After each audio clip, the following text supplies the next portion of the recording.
Hi friends, Krista here. Thanks for stopping by Books and Jams. Today I am here to do my March TBR and I am so excited.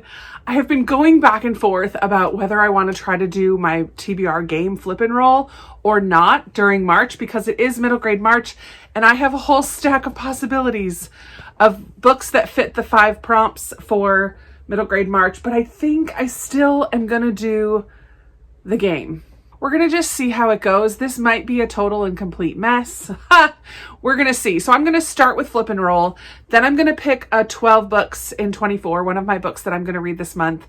Then I'll tell you like the books that I have to read. If I don't get them to fit into the rolls, then we'll see how it's all going to go. I'm just going to go for it and we'll see. I only roll the dice 5 times. And in March, typically I read a lot more than 5 books. In the last few years, I've gotten close to 31, if not a book a day. So I'm fine with having a huge TBR for the month. We'll just see how it goes. So the first thing I do for my game is I flip a coin to decide if I'm going to use prompts or if I'm going to use a spinner wheel. So I did get, this is my 3rd prompt jar now, but I found this prompt jar at a thrift store. It has a nice wide opening so I can kind of get my hand right in there. So this is perfect. This is going to stick for the rest of the year. This will be my prompt jar, provided I don't drop it on the floor like I did in January. Okay, so first thing I'm going to do is flip a coin to decide if I'm using spinner wheels or prompt jar. In order to flip the coin this time, instead of using an actual quarter, I'm going to use my Alexa, which you can't exactly see. There we go. I'm going to use my Alexa and I'm going to put it up here so that you can hear it because I'm not sure. I'm not sure you can hear it if it's over on the counter. Alexa, flip a coin. Okay.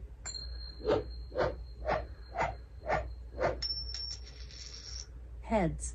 Heads is a prompt jar. Okay, so that's good because I will have some say in what gets picked. So that makes me really happy. Okay. All right, so now that we know I have to use the prompt jar, I am going to go ahead and roll for my first pick and then pick a prompt. So the first one is going to be number 1, a NetGalley. I do have quite a few middle grade NetGalley books. Let's see if I can find one that fits this prompt, which is favorite genre. That's historical. Shouldn't be too hard. Let me take a look at my NetGalley here. I'm really excited. I'm going to read one actually before it comes out. Like the purpose of NetGalley. Kimberly Brubaker Bradley is one of my favorite middle grade authors. She wrote The War That Saved My Life and Fighting Words, Jefferson's Sons, so many books that I have read and loved. And she has a new book coming out on April 9th and it's called The Night War. And it sounds so good. It's a World War II set in France. There's a Jewish girl who has lost everything but her life. She must decide whether to risk even her life to bring others to freedom. I just think it sounds so good. And I really love Kimberly Brubaker Bradley. So that is going to be my first pick for the month. Okay, second roll is a 1. Again, another NetGalley. Perfect. Let's get that score up. All right, the prompt this time is going to be book that starts with a K. Oh man, I don't know if I have. Actually, I do. I just purchased one on Book Outlet, so it's coming. It's called Kingdom of Secrets. That is on my NetGalley, and I just ordered it from Book Outlet. I will be doing a Book Outlet haul soon. Kingdom of Secrets is by Christine Morel. And I do not remember what it's about. It came out August 3rd, 2021. Okay, perfect. So I was not thinking I would have one that starts with a K, but I do. And it's another NetGalley, and I just bought it. So that's exciting. All right, roll number 3 is a 3. 3, can you see that? Which is a series book, I believe. Nope, book exchange. I do have quite a few middle grade that were part of my Christmas book exchange. Let's see if I can find one that will match this prompt, which is a book with more than 30 chapters. What? I don't know if that's going to happen. So let me just see. This is the thickest, chunkiest. They're not numbered. Okay, let's try another one. How about a fantasy? 18. No, those are longer chapters. I might have to pick another prompt. These are not numbered. I'm going to put that prompt back in the jar and I'm going to pick another one first. And then I'm going to put this one back in the jar. since I just don't think I'm going to find that. Okay. I'm getting too many. Here we go. This one says books with the letters J-O-Y in the title. Ooh, that might be tough too. None of these have a J, and they're all like one-word titles. I have A Swirl of Ocean, Shine, Posted, The Secret Keeper, The Lost Girl, What the Moon Saw, Chasing Ebenezer, Kelsey Murphy, Finding Orion, doesn't have a J or a Y. The Schwa Was Here, Short, Fever, Keeping Safe the Stars, and The Chronicles of Crestomancy. Okay, none of them have a J. None of them have a J. So I'm going to pick again. Oh man. I knew this would be tricky. Let's try. Third time's a charm, maybe? Oh, I'm dropping them. Let's see. This says, oh, a color in the title.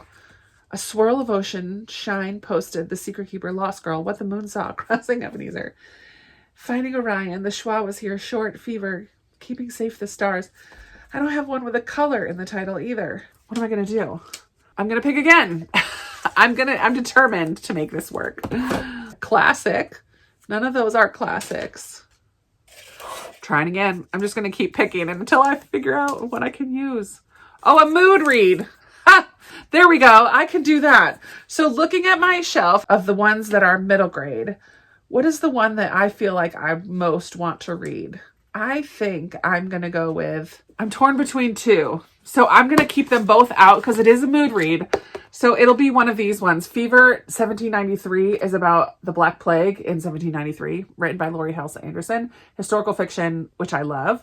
This one is Keeping Safe the Stars, and I don't really know anything about it, but Sheila O'Connor wrote other middle grade books that I have read and loved. Until Tomorrow, Mr. Marsworth, is that who wrote that? Is that the one she wrote? I think. So this is the stars. Pride, Nightingale, and Baby Star are spunky, independent, and orphan siblings with only their grandpa. So I am going to pick between these ones. So I'll put them both on my pile. And all those prompts that didn't work are going back in and getting mixed around. Yikes, that was harder than I thought. All right, let me mix those around really good. Okay. Now we're on roll 4. It's a little tricky. Okay, 5. That is a series. I have quite a few middle grade series that I'm in the middle of or that I would like to start. All right, let's pick a prompt for a series book. See what we can get here. Author has different hair color than me. Ha! I love that. Okay, well, I don't know. What color is Rick Riordan's hair? I would have to look it up. I think that's the only one I pulled out. Oh, or Cynthia Voigt or Brian Jacques. These 3 that were in my pile are starts of series that I would like to read. Bibi Alston has black hair. I could read the second Amari book. Actually, let me do that. Okay, so I'm going to go with Amari and the Great Game. I really want to continue this series. Amari and the Night Brothers was one of my favorites when I read it. Of course, Bibi Alston has a hat on here, but his head is either bald or has black hair. So I'm going to say this counts because this prompt situation is harder than I thought it would be. So yes, Amari and the Great Game is a sequel to Amari and the Night Brothers. Definitely very interested to read this one. And that is roll number 4. So we have one more to go. Okay, it is a 4. Can you see that there? Which is a book off of my recommendations cart. There are a lot of them. Let's pick a prompt to find one. This is, ooh, the cover is your favorite color. Sweet. Okay. For a long time, this kind of teal blue was my favorite, but I really kind of like it darker. And lately, I've been leaning a lot more towards navy. So I'm going with Rain Rain because it has kind of both of them, all the blues on the cover. And this is definitely one I have been really, really eager to read. This is by Anne M. Martin, and I believe it has autism rep. Our main character is on the spectrum. So Rose is obsessed with homonyms. She's thrilled that her own name is a homonym, and she purposely gave her dog Rain a name with 2 homonyms, Rain, R-E-I-G-N, and R-E-I-N, which according to Rose's rules of homonyms is very special. Not everyone understands her obsessions, her rules, or the other things that make her different. Not her teachers, not the other kids, and not her single dad. When a storm hits their rural town, rivers overflow, roads are flooded, and Rain goes missing. Rose's father shouldn't have let Rain out. Now Rose has to find her dog, even if it means leaving her routines and safe places to search. So I've just heard nothing but good about this one. That's my favorite color on the cover, and we are going to go with it. And it also would fit the prompt of an animal on the cover, because there we have a dog. So here are my books for Flip and Roll. This one is the only one that was on my stack of possibilities. And then we also have Kingdom of Secrets by Christine Morel and The Night War by Kimberly Brubaker Bradley. That's the end of the game section. Let me go through the rest of the middle grade books first, and the books that I'm definitely going to read this month. And then we will go ahead and end with picking one of my 12 books in 2024, which will not be a middle grade, but it might be nice to have something that's not a middle grade on the shelf as well. First off, I'm definitely going to be reading our group read, The Mona Lisa Vanishes by Nicholas Day. This is a nonfiction about the heist, the art heist, when somebody stole the Mona Lisa, and that is how it became famous. I'm really excited to read this one. I've read the first 20 pages or so. It has a ton of fantastic illustrations in there, and the narrative voice is very kind of cheeky. It's going to be a fun read. I'm very, very excited. So this is definitely going to get read. I'm also definitely going to read this year's Newbery winner, The Eyes and the Impossible by Dave Eggers. I have a goal in my life of reading all the Newberys, so I'm keeping up as they get announced and as they win. So I've already purchased it, and it has a dog on the cover, so it fits the animal prompt as well. I don't know anything about this. I've never heard of it. So that's going to be kind of exciting. I'm going to go into it blind, but that's this year's Newbery winner. Then I have 2 books that are connected to my Patreon. It was very close between 2 of the 3 choices that I gave my patrons to pick for the month of March, but what ended up winning in the end is Wild Oak by CC Harrington. This will fit the one-word title prompt, and it has a gorgeous cover. And our main character in here has a stutter, and I heard the audiobook for this is just phenomenal. I'm really, really excited that this is the choice for my Patreon book club book for March. And then we also have my patron pick for the month. This is where some of my patrons make recommendations and I choose one of them to read. And this month I picked Miraculous Miranda by Siobhan Parkinson. And I heard that this one's going to deal with grief. It's a little tiny book. It's about siblings, and one of them has a chronic illness. And it's from the perspective of the other one.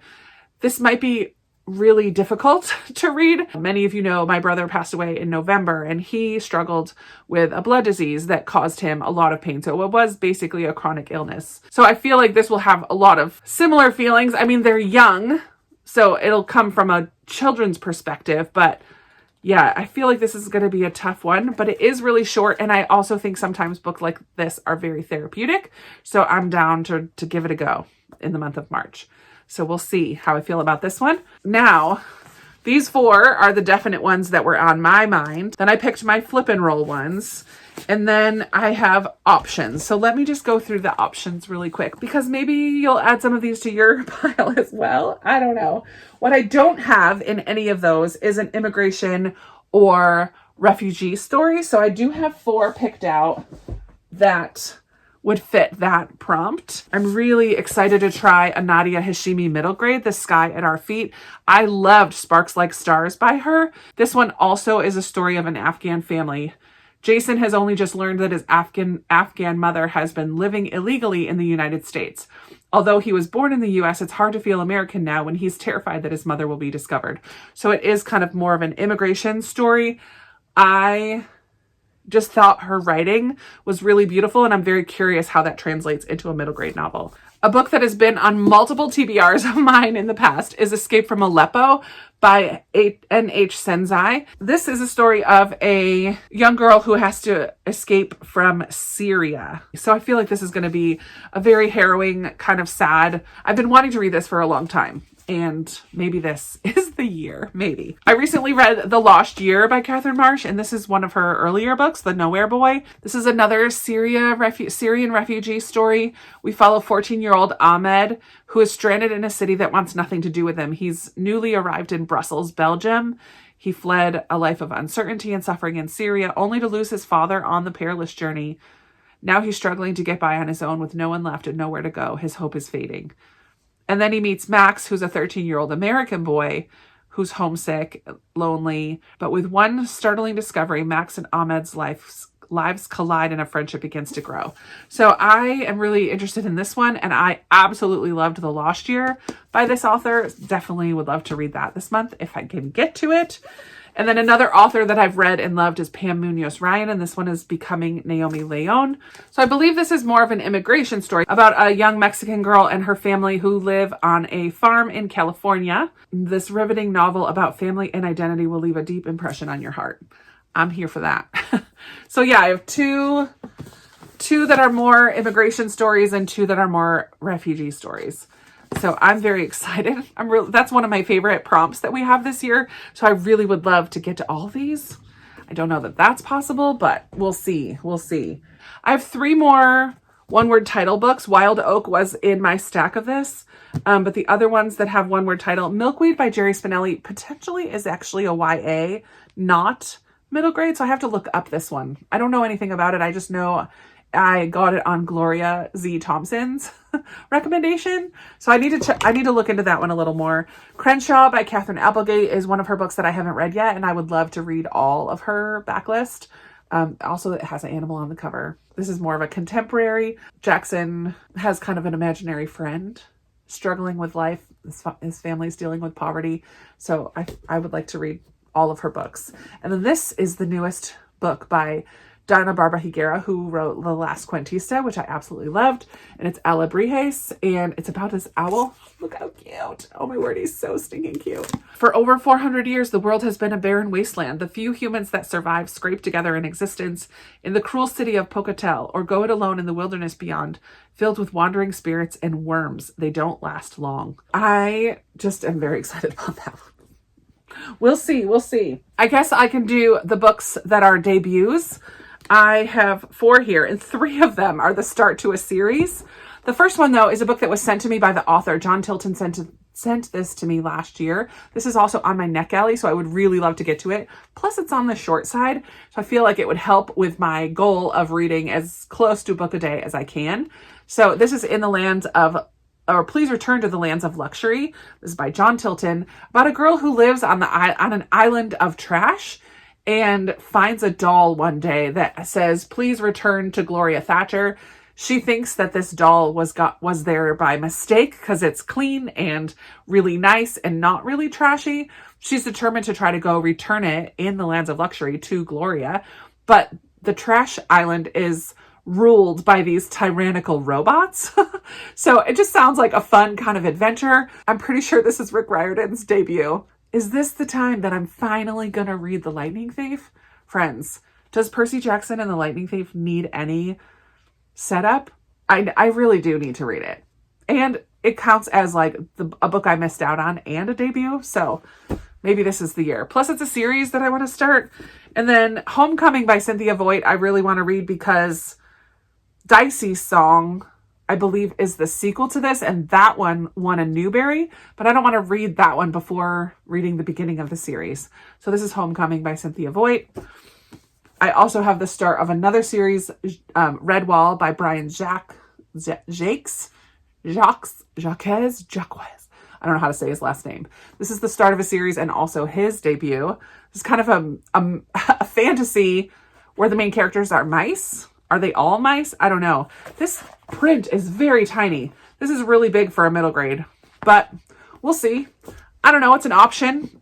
I only have 2 that have animals on the cover. I don't know what happened to the others. Oh, I guess The Eyes of the Impossible has an animal and Wild Oak has an animal. So I have other options as well, but these 2 are ones that I definitely have on my radar. The Emperor's Ostrich was in the BookTube Recommends video, the collab that I put together every year. The very first year we did Middle Grade March, And I've been wanting to read it ever since then. It just sounds like a delightful, fun read by Julie Berry, who I also own The Scandalous Sisterhood of Prickwillow Place. But yeah, I definitely am very interested in that one. And then Juliet and the Shark is another book that kind of deals with grief. This is a gorgeous, I love a printed hardcover.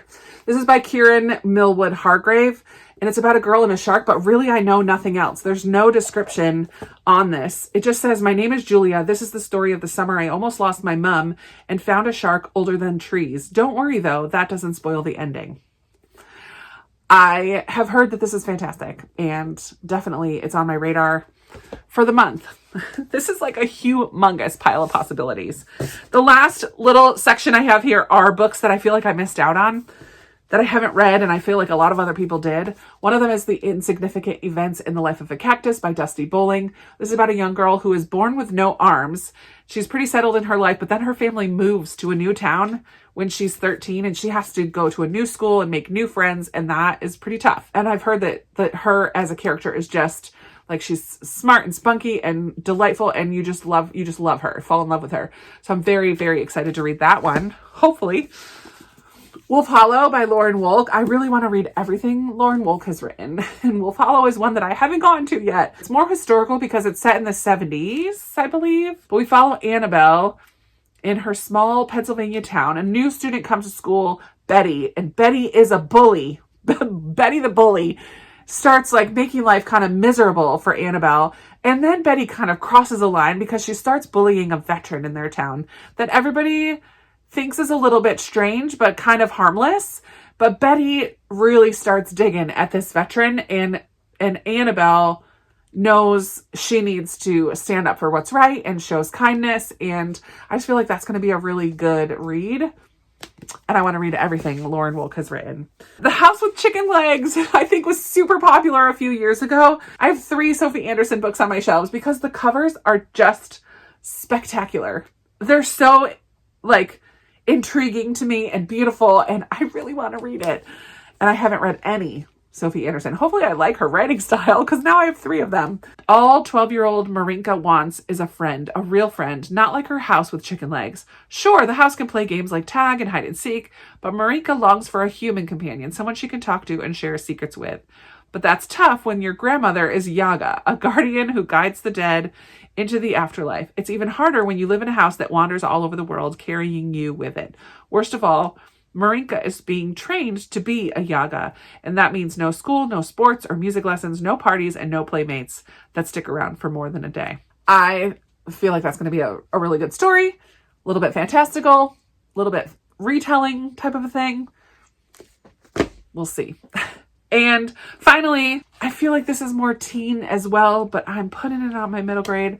I have Son of the Deep by KB Hoyle. Technically, I think this is more a teen book than a middle grade book, but 13 is the upper end of middle grade. So maybe we can call it like a crossover. This is a Little Mermaid retelling, but like gender bent. Right? So once upon a time, Orfeo never meant to disobey his father or betray his kind, but when he finds the young human woman weeping over the death of her own father, his compassionate heart moves him to comfort her. All Rose ever wanted was to make her father proud, but after the mysterious boy in the sea eases her through her grief, Rose throws aside her reservations and vows she will find the boy and marry him. Bum, ba, da, bum. Yeah, so it's going to be a little bit upper end of middle grade. I'm going to make it work if I get to it. We have just one more thing to do, and that is to pick a book off of my 12 books to read in 2024. None of these are middle grade, but I do think it's important for me to have something that's not middle grade. Usually I do 1 or 2 throughout the month, so I'm just going to go ahead and pick one and see what it is that I will add to the rest. I picked The Trouble with Goats and Sheep. I think this is kind of perfect because The Trouble with Goats and Sheep by Joanna Cannon, I think our 2 main characters in here are middle grade age. It takes place in 1976. It's a coming-of-age story, a bit of a mystery, a quirky and utterly charming debut about a community in need of reconciliation and 2 girls learning what it means to belong. So there we go. It's not a middle grade, but it has middle grade characters in it. Perfect. Oh my word. That is so many books. You are going to have to stay tuned. I will be doing more than just a wrap-up at the end of the month. I will hopefully do wrap-ups either every week or every 10 books or so. So a couple times throughout the month, because hopefully I'm going to be doing a crap ton of reading next month. I can't wait. I would love to get a ton of these books read that I just mentioned today. And I cannot wait to start seeing your TBRs of what you plan to read, whether it's for middle grade March or not. I love TBR videos. They're some of my favorite ones to watch. And I love to hear down in the comments below. Did any of these make it onto your TBR for this year as well? Unofficial buddy reads. Let's go. And I'm going to end it here. I feel like I've been talking for a really long time. For a TBR, they're supposed to be short and quick. Not this time. All right. Thank you so much for watching. I would love to hear if you have any preferences from that pile. Let me know. And also, let's just chat about anything because I love talking to you in the comments. Thanks so much for watching. I'll see you soon. Bye.